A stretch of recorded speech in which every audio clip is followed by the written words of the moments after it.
नमस्कार, प्रणाम और जय हिंद। स्वागत है आप सबों का डैड थिंक लैब्स के शो में जिसका नाम है डैड रेडियोस। मैं हूं आपके साथ शक्ति और आप देख रहे हैं हमारा ये शो जिसका नाम है डैड रेडियोस। और आज हम आपको मिलाने वाले हैं एक ऐसे डिजाइन एस्पिरेंट से जिनका नाम है वर्षा सिंह। और आज वो आपको बताएंगे कि किस तरह से उन्होंने अपने पिताजी के चॉइस के अगेंस्ट जाकर, उनके पिताजी चाहते थे कि वो आईएएस बने और उनके अगेंस्ट जाकर, अगेंस्ट नहीं बस अपने मन की बातों को साथ लेकर चलते हो उन्होंने डिज़ाइन करियर को चुना। और वो भले ही इस फील्ड में एक बार फेल रह चुकी हैं, उन्होंने जिस फील्ड में जिस कोर्स के लिए पढ़ाई की वो इस बार उनका सिलेक्शन नहीं हुआ, फिर भी वो आज भी प्रयास कर रही हैं और अपने रियल लाइफ में अभी भी उस designer as a designer life को जीती है, रोज़ क्रिएटिविटी करती हैं और आज भी उसी आस में, उसी पैशनेट बिहेवियर के साथ जी रही है कि कल को हमारा सिलेक्शन होगा। तो आइए जानते हैं वो कैसे कैसे अपने लाइफ में इन चीज़ों को कर रही है।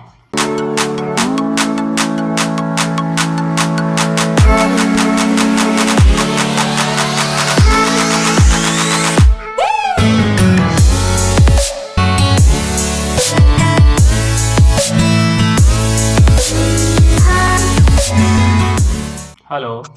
हाँ हेलो। हाँ वर्षा जी, जय हिंद। मैं डैड थिंक लैब्स की तरफ से शक्ति कुमार बात कर रहा हूँ। जय हिंद जय हिंद। कैसी हैं आप? ठीक है, आप? बिल्कुल बढ़िया है। और आपका ये क्वारंटाइन कैसा चल रहा है? ठीक चल रहा है। काम चल रहा है, कोरोना पे भी चल रहा है और फिर अपनी स्टडी भी चल रही है। आप सेफ है ना कोरोना से? मतलब वैसे कुछ चीजें वो क्या आप वो सारी सावधानियां बरत रही हैं जो आपको कोरोना में बरतना चाहिए था? हाँ सब कुछ। और फिर घर से बाहर भी नहीं निकलते तो वो सबसे बड़ा आता, हैंड वॉश वगैरह भी होता है। ओके। तो वर्षा जी, सबसे पहले तो हम आपको बता दें, या आपको शायद पता हो कि ये जो आपको कॉल किया जा रहा है ये कोई नॉर्मल कॉल नहीं है। हम डैड रेडियोस की तरफ से आपसे बात कर रहे हैं और आपकी बताई गई सारी इन्फॉर्मेशन से जो भी बातें हम लोग करेंगे वो ऑनलाइन दुनिया के सामने दिखाया जाएगा। तो ये बात आपको पता है जी? तो वर्षा जी, सबसे पहले हम ये जानना चाहेंगे आपसे कि आप बेसिकली जिस फील्ड में अभी पढ़ाई कर रहे हो वो आपका डिज़ाइन का है, राइट? तो आपने डिज़ाइन करियर क्यों चुना? Why design? आपके पास बहुत सारे ऑप्शंस थे कि आप और भी फील्ड में जा सकते थे, बट आपने डिज़ाइन को ही क्यों चुना, ये हम जानना चाहेंगे आपसे। और हम बताना चाहेंगे लोगों के कि वर्षा जी आज आपको बताएंगे तो उन्होंने डिज़ाइन करियर क्यों चुना। ठीक है? हाँ, तो आप बताएं लोगों को और हम भी जानना चाहेंगे। हाँ, बचपन से ही मेरा क्रिएटिविटी में बहुत इंटरेस्ट था और मतलब अच्छा लगता था क्रिएटिव चीजें जैसे बच्चे करते हैं कुछ भी, मतलब पेपर से क्रिएटिविटी करना। बच्चों के लड़ाई करने के भी तरीके बहुत डिफरेंट होते हैं, आपको पता है ना? हाँ। तो बहुत सी ऐसी चीजें हैं जो बच्चे बहुत डिफरेंट तरीके से करते हैं। तो हाँ, तो हम चाहेंगे कि चीजें क्लियर हों। आखिर क्रिएटिव में क्या, मतलब क्रिएटिव क्या? आप जूता जो सर पे पहनना चाहती थी बचपन से? हाँ। नहीं, फॉर एग्जाम्पल कि किसी भी वेस्टफुल सामान से कुछ क्रिएटिव बनाना। मतलब in terms of design creative थी। हाँ, इस तरह से उससे यूजफुल बनाना और इस तरीके की। और स्पेशली कि अगर कुछ अच्छा करते हैं डिजाइनिंग से हम लोग बहुत कुछ अच्छा कर सकते हैं सोसाइटी के लिए, ऐसा मेरा मानना है। तो इस वजह से स्पेशली क्रिएटिविटी था। बट हाँ, वो था कि नहीं, पापा नहीं मानेंगे कभी भी। मतलब वो पता था कि अच्छा ये तो डिजाइनिंग है, पापा ऐसे भी कभी भी कुछ भी करो डिजाइनिंग से, कुछ भी स्पोर्ट्स में भी कुछ मेरा मतलब हमेशा मेडल वेडल जीतते थे हम। या फिर डिजाइनिंग में भी, ड्राइंग कंपटीशन में, कैलीग्राफी में भी एक बार मिला था। तो अच्छा, आप ये चीजें मतलब डिजाइन करियर को चुनने से पहले भी करते आ रही हैं? हाँ, स्कूल में कभी कभी कंपटीशन होता था तो हम हमेशा नहीं बट हाँ पार्टिसिपेट करते थे। तो एक दो बार पार्टिसिपेट किए थे तो उसमें फिर पापा बोले कि नहीं ये सब मतलब क्या करना है, पढ़ाई पे ध्यान दो। और स्पेशली जब वो पूछते थे कि अच्छा तुम पार्टिसिपेट कब की थी, तो हम बोलते थे पीरियड छोड़ के गए थे, वो क्लास छोड़ के सेकंड थर्ड पीरियड में सपोज होता है तो वो छोड़ के गए थे और उसी में मतलब उसी टाइम में ये कंपटीशन हुआ था। तो फिर उसके बाद के लिए गुस्सा करते थे तुम पढ़ाई छोड़ रही, फिर ये तो इस तरीके से कभी वो दिमाग में था कि पापा नहीं मानेंगे। मतलब आपको फील हो जाता था कि हम जो चीज़ें कर रहे हैं, ये जो चीज़ें सीख रहे हैं या कर रहे हैं, तो पापा को कहीं ना कहीं पसंद नहीं है। हाँ, तो बट मेरे ये डिजाइनिंग फील्ड से क्रिएटिविटी लेके ही मतलब अट्रैक्शन रहा है ओ कि अब डिजाइनिंग पापा को कभी ऐसा नहीं लगा कि जो कर रही है या जिन चीज़ों में इसका इंटरेस्ट है, इसमें भी तो करियर बन सकता है? उस क्या? समय मेरे को भी उतना नॉलेज नहीं था और पापा को भी नहीं था। तो हाँ, मतलब आपको भी लगा कि पापा बोल रहे हैं तो सही बोल रहे हैं, हो सकता है ये चीज़ें वेस्टेज ऑफ टाइम है या सिर्फ एंटरटेनमेंट के लिए है, इसका कोई स्कोप नहीं है। जैसे सपोज दैट हम लोग क्रिकेट खेलते हैं तो माँ बाप इसलिए मारते हैं क्योंकि उनको लगता है कि ये सिर्फ एंटरटेनमेंट के लिए है, बच्चे के खेल के लिए नहीं है। और कोई बच्चा उसी खेल को पैशनेट होकर आज बहुत बहुत सारे ऐसे क्रिकेटर्स हैं जो गली नुक्कड़ से खेलते हुए और यार इंटरनेशनल खेल रहे हैं, अपने गली मोहल्ले अपने देश का नाम रोशन कर रहे हैं। तो गार्जियन उस लेवल का नहीं सोच पाते, बोलते हैं हाँ ठीक है 100 लोगों में एक के साथ हो गया तो सबके साथ थोड़ा। तो ऐसा नहीं है कि उनका इंटेंट गलत होता है, वो चीजों से डरते हैं। वो तो चाहते हैं कि हम IAS बने। वो तो अच्छा, आपके पिताजी चाहते हैं कि आप IAS बने? वो तो चाहते हैं कि हम IAS बने। तो फिर वही why did you left IAS and why did you choose design? मेरे को लगता है कि इससे हम लोग सोसाइटी में ज्यादा कुछ अपने जहाँ पे हम खुश हैं वहाँ पे हम खुश रह के दूसरों को खुशी प्रोवाइड कर सकते हैं। बट जो चीज हम पे ही फोर्स किया जा रहा है या फिर हम ही उस चीज में कंफर्टेबल फील नहीं कर रहे हैं, तो फिर शायद हम उतना नहीं इनपुट दे पाएंगे ना जितना मतलब हमको देना चाहिए। तो ये चीज हाँ, मतलब जिस चीज से आप करने में ही खुशी नहीं हो तो जाहिर सी बात है एंड ऑफ द रिजल्ट उसका सही नहीं आएगा। अगर आपको अगर बोला जाए खाना बनाने को, बट आपका इंटरेस्ट नहीं है खाना बनाने में और आपको फोर्स किया जा रहा है कि नहीं आप बनाइए, तो कहीं ना कहीं आप बना तो देंगे बट वो टेस्ट नहीं आएगा जो एक्चुअल में एक इंटरेस्टेड पर्सन करता है। तो इसलिए आप IAS की पढ़ाई को छोड़कर डिजाइन चूज की, एम आई राइट? जी। तो अब आपका क्या मतलब इम्प्रूवमेंट है जब आपने एक करियर को ड्रॉप किया अपने पिताजी के कहे को न मानकर IAS को, तो आपको क्या लगता है कि जो आप अगेंस्ट की या जो भी कहिए अपने मन के साथ गई या पिता के खिलाफ गई, जो आपको लगे आपने सही चूज किया या कहीं गलती हो गई आपसे? मेरे हिसाब से तो मुझे सही लगता है। सही लगता है तभी चूज किया है, गलत लगता तो फिर शायद नहीं चूज करता।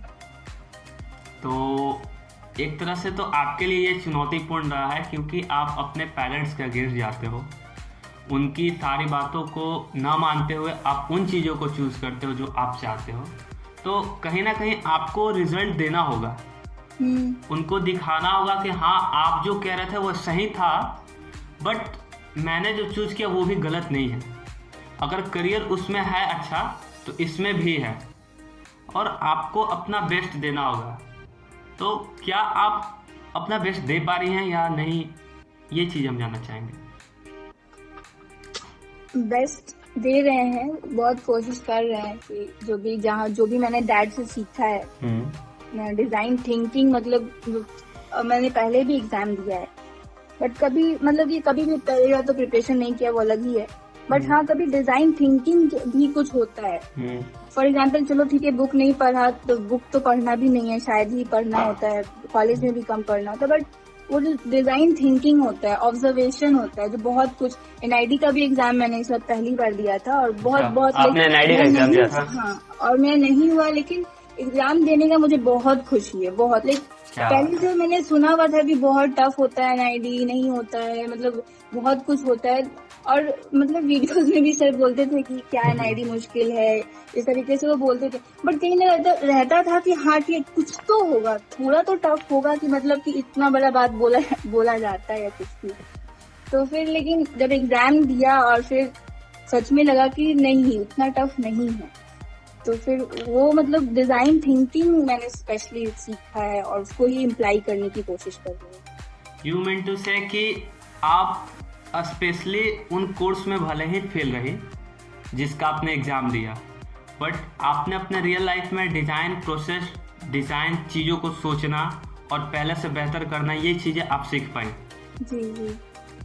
तो मुझे लगता है कहीं ना कहीं बस आप कम से कम कुछ नहीं तो देखिए, डिज़ाइन का मतलब ये होता है कुछ ऐसे चीज़ों को कर जाना, कुछ ऐसी चीज़ों का आउटपुट दे जाना जो आपके रियल लाइफ को आसान बने।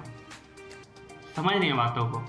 सपोज दैट पहले वो एक स्पून स्टार्टिंग में आया जिससे हम लोग खाते थे, बट उस स्पून से अगर आपको मैगी खाने को बोला जाए तो वो आपको थोड़ा डिफिकल्ट होगा। तो उसके लिए हमारे पास एक दूसरा चम्मच है जिसको हम लोग क्या बोलते हैं, क्रॉक्स क्या बोलते हैं, हाँ कॉप, हाँ जो भी हो, मुझे उतना नहीं पता तो वो क्या है कि जब वो आया तो वो आपके लाइफ को आसान कर दिया। अब आपको अगर मैगी टाइप की कोई चीज़ खानी है तो आप उससे आसानी से खा सकते हो। तो वो चम्मच का साइज वही होता है, सारी चीज़ें वैसे होती हैं, बस जो उसका जो आगे का जो वो होता है जो राउंड शेप का, उसको काट करके हम लोगों ने ऐसा बना लिया है कि कुछ भी मैगी टाइप का ऑब्जेक्ट या कुछ भी खाने का चीज़ आप आसानी से खा सकते हो। तो अगर वो चीज़ आप रियल लाइफ में करना सीख गए देन यू आर डिज़ाइनर। हाँ, बस यही होता है कि आप इस चीज़ को प्रूफ करने के लिए या दिखाने के लिए लोगों को कॉलेज जाना पड़ता है। प्रूफ क्या करना, अगर आप अपने रियल लाइफ की चीज़ें आसान कर लेते हो, ऐसा नहीं है जो लोग क्लास करते हैं या जो लोगों के पास डिग्री है, अगर आपके पास वो क्षमता है, वो सोच है कि आप घर बैठे अपने खुद के प्रॉब्लम को सॉल्व कर पा रहे हो, कुछ ऐसी चीज़ें कर दे रहे हो जिससे कि आपके जो रियल लाइफ में प्रॉब्लम्स है वो ठीक हो जा रही हैं। आपका अगर वो क्या बोलते हैं, मतलब सपोज दैट आपका कोई चीज़ टूट जाए तो लोग बोलते हैं कि एक काम करो, इस मैकेनिक के पास चले जाओ, ये ठीक कर देगा। लेकिन आपके पास वो कैपेबिलिटी है कि आप किसी तरह की क्रिएटिविटी दिखाकर या कुछ चीज़ें सोचकर, नॉट एग्जैक्ट लाइक दैट कि जो वो बना कर देगा मैकेनिक, बट आप कुछ हद तक ठीक कर लेते हो जो कि एक नॉर्मल इंसान नहीं कर पाता है। Then you have a talent of designer and you have a creativity to do anything और टू सॉल्व योर प्रॉब्लम। तो मुझे लगता है अगर ये चीज़ें आप सीख पा रही हैं या कर पा रही हैं तो कहीं ना कहीं आप सही जा रही हैं। हो सकता है इस बार नहीं हुआ, अगले साल होगा, इस बार आप फेल रहे हैं, कहीं ना कहीं चूक रहा, हम उन गलतियों से सीखेंगे कि हमने गलती कहाँ की, कौन सी चीज़ ऐसे छूट गई। क्योंकि देखिए होता क्या है कि आप एग्ज़ाम दे, अगर आप सपोज दैट 100 नंबर का आप एग्ज़ाम देती हैं तो ऐसा नहीं है कि आपका 100 में सीधे 0 आया होगा, आपने इतना तैयारी किया होगा तो 100 में सपोज दैट आपका 30 आया, 40 आया, लेकिन आपको लाना चाहिए था 45, तो आप कहीं ना कहीं उस 5 मार्क्स के लिए गलती कर गए। तो हमें ये जानना होगा कि उन 5 मार्क्स के लिए जो जो गलतियां मैंने की हैं इस बार हम उसको सुधारेंगे। समझ लें बात को। जी जी। तो हम लोग इस बार ऐसा करेंगे, जैसे आपका नहीं है कोई बात नहीं, हम इस बार 40 मार्क्स के लिए हम पढ़ चुके हैं, अब हमें इस बार उस 5 मार्क्स के लिए पढ़ना है जो मैंने पिछले साल खोया है। ठीक है, तो हम आशा करते हैं आप उन चीज़ों को समझ पा रहे हैं जो हम बोल रहे हैं, तो निराश होने की जरूरत नहीं। और जैसा आपने बताया कि मैं डिज़ाइन थिंकिंग वो कर पा रही हूँ, वो बचपन से कर रही हूँ, तो कहीं ना कहीं आप में वो चीज़ है, बस थोड़ी सी चूक है जो आपको उस कॉलेज से दूर करती है जहाँ आपको जाना है। ठीक है, उस एक टैग से दूर करती है, उस डिजाइनर की टैग से, एक नेशनल कॉलेज की टैग से आपको दूर कर दिया। वो चीज़ें आप में हैं और वो जो चीज़ आपके पास नहीं है वो बस इतना ही मान के चलिए कि वो एक जो टैग का आपको प्रमाण लेना है उसके लिए जो मेहनत करना है वो आप नहीं कर पा रही हैं। बस जो डिग्री लेने के लिए मेहनत करना है, जो कॉलेज जाने का मेहनत, बाकी रियल लाइफ में एज ए डिजाइनर आप सारा चीज़ कर पा रही हैं, बस उस टैग को पाने के लिए जो आपको करना है वो आप नहीं कर पा रहे हैं। तो उन चीज़ों को आपको खुद से सोचना होगा कि क्या ऐसा चीज़ है जो एक बंदा जो जिसका सिलेक्शन हुआ उसमें क्या था और मेरे में क्या है वो घट रहा है। तो हमको पता है, ये आपको भी पता होगा कि पूरी की पूरी चीज़ें चेंज नहीं होंगी, बहुत सारी चीज़ें आपकी उससे सिमिलर मिलेंगी क्योंकि आप सेम फील्ड में पढ़ रहे हो, सेम फील्ड में वर्क कर रहे हो, बस थोड़ा सा चूक होगा। और जिस दिन आप इस चूक को समझ जाते हो और फिर से प्रिपरेशन तैयारी करोगे तो मैं दावा कर सकता हूँ, दावे के साथ कहता हूँ कि आपका भी उस कॉलेज में होगा जहाँ आप चाहेंगे, क्योंकि आपने तो वो सारी चीज़ें सिमिलरिटी ला ली, अपने अंदर लाया जो एक डिज़ाइनर को जिसका सिलेक्शन हो चुका है। तो हम आशा करते हैं कि आप इस चीज़ को समझेंगे और दोबारा से फिर आप इस चीज़ को प्रिपरेशन करने के लिए फिर से कोशिश करेंगे और उन चीज़ों को समझेंगे, उन चीज़ों को पकड़ेंगे उस 5 नंबर के लिए जिसकी मैं बात कर रहा था एज एग्जाम्पल, कि जिन चीज़ों से आप छट गए सिर्फ हमें उस पर फोकस करना है, क्योंकि आपने उतना दे रखा है और उतना आप सीख चुकी हैं। बात समझ रही हैं? बस जो छूट रहा है उसको समझ जाइए। और वर्षा जी ऐसा कुछ जो आप और लोगों को बताना चाहेंगे? यही है जो सर हमेशा बोलते हैं, ऑब्जर्वेशन, चीजों को ऑब्जर्व करना। ये स्पेशली मतलब डिजाइनर अगर बनना है तो आपको एक्टिव रहना पड़ेगा। अब जहाँ पे भी हो, कुछ कहीं पे भी सीखना पड़ेगा। यही है मेन मूल मंत्र, तो यही है। हाँ, तो अगर आप वो चीज़ें समझ गई हैं तो समझिए कि आपने बहुत बहुत हद तक चीज़ों को क्रैक कर लिया है। बस आपको थोड़ी सी जो चूक हो रही है उस पर काम करना है।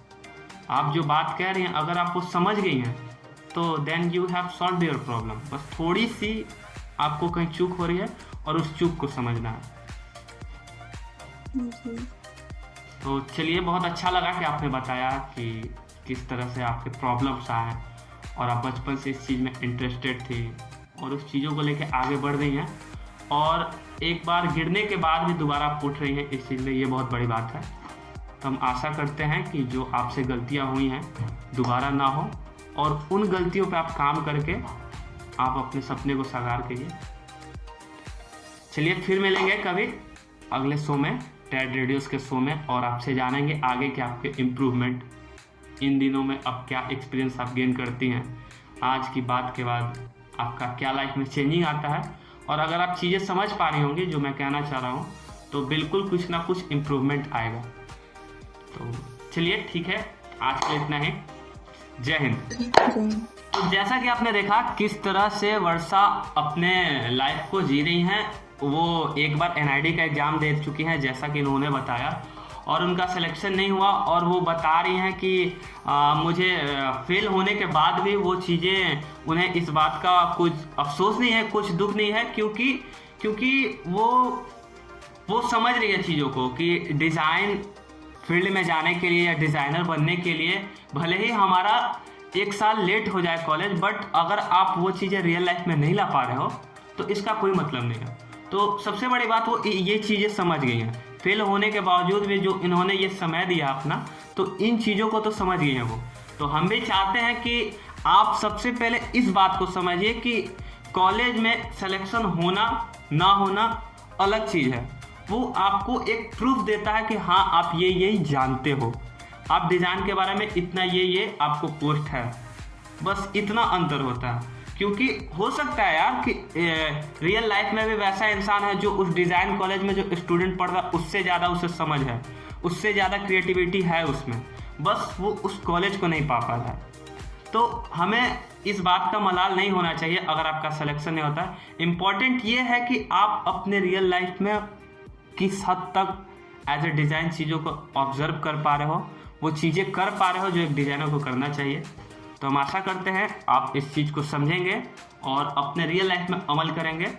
तो चलिए, मिलते हैं फिर अगले शो में, टैड रेडियोस के इस शो में, जहां मिलाएंगे एक और डिज़ाइन एस्पिरेंट से और जानेंगे एक और नई कहानी उस एस्पिरेंट से जुबानी।